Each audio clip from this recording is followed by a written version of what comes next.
Hey guys, welcome back to my YouTube channel. ಎಲ್ಲರೂ ಹೇಗಿದ್ದೀರಾ? ಚೆನ್ನಾಗಿದ್ದೀರಾ? ನಾನು ಚೆನ್ನಾಗಿದ್ದೀನಿ. ನೀವೆಲ್ಲ ಸೂಪರ್ ಆಗಿದ್ದೀರಾ ಅಂತ ಭಾವಿಸ್ತಾ ಇವತ್ತಿನ ವೀಡಿಯೋ ಸ್ಟಾರ್ಟ್ ಮಾಡ್ತಾ ಇದ್ದೀನಿ. ಇವತ್ತಿನ ವೀಡಿಯೋದಲ್ಲಿ ಮಾರ್ನಿಂಗು ನಾನು ಬ್ರೇಕ್ಫಾಸ್ಟಿಗೆ ಪಲಾವ್ ಮಾಡಿದ್ದೆ. ಸೊ ಅದನ್ನು ಸ್ವಲ್ಪ ಜಾಸ್ತಿನೇ ಮಾಡಿದ್ದೀನಿ, ಮಧ್ಯಾಹ್ನಕ್ಕೂ ಆಗುತ್ತೆ ಅಂತ ಹೇಳಿಬಿಟ್ಟು.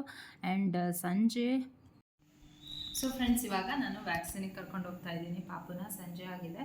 ಸೊ ಡಾಕ್ಟರ್ ಅಪಾಯಿಂಟ್ಮೆಂಟ್ ತಗೊಂಡಾಗಿದೆ. ಇವಳಿಗೆ 6 ಮಂತ್ಸ್ ವ್ಯಾಕ್ಸಿನೇಷನ್ನು, ಫ್ಲೂದ್ ವ್ಯಾಕ್ಸಿನ್ನು ಪ್ರೈವೇಟಲ್ಲೇ ಹಾಕಿಸ್ಬೇಕಲ್ಲ, ಅದಕ್ಕೆ ಕರ್ಕೊಂಡು ಹೋಗ್ತಾ ಇದ್ದೀನಿ. ಸೊ ಬನ್ನಿ ಹೋಗೋಣ. ಹೇಗಿರುತ್ತೋ ಗೊತ್ತಿಲ್ಲ, ನಾನು ಯಾವತ್ತೂ ಹ್ಯಾಂಡ್ಲ್ ಮಾಡಿರಲಿಲ್ಲ. ವ್ಯಾಕ್ಸಿನ್ ಹಾಕ್ಸ್ದಾಗೆಲ್ಲ ನಾವು ಅಮ್ಮ ಜೊತೆಗಿರ್ತಿದ್ರು. ಸೊ ಇದೇ ಫಸ್ಟ್ ಟೈಮ್ ಹಾಕಿಸ್ತಾ ಇರೋದು. ನಾನು ಒಬ್ಬಳೇ ಕರ್ಕೊಂಡೋಗಿ ನಾನು ಇಬ್ಬರು ಹೋಗ್ತಾ ಇದ್ದೀವಿ. ಸೊ ಬನ್ನಿ ಹೋಗೋಣ. ವ್ಯಾಕ್ಸಿನ್ ಹಾಕ್ಸ್ಕೊಂಡು ಮನೆ ಕರ್ಕೊಂಬರೋ ಅಷ್ಟೊತ್ತಿಗೆ 9:30 ಆಗಿತ್ತು ಟೈಮು. ಸೊ ಮತ್ತೆ ಬಂದು ಅಡುಗೆ ಮಾಡೋದೇನು ಬೇಡ ಅಂತ ಅಂದ್ಬಿಟ್ಟು ನೂಡಲ್ಸು ಮತ್ತು ಫ್ರೈಡ್ ರೈಸ್ನ ನಾನು ಆರ್ಡ್ರ್ ಮಾಡಿದ್ದೆ.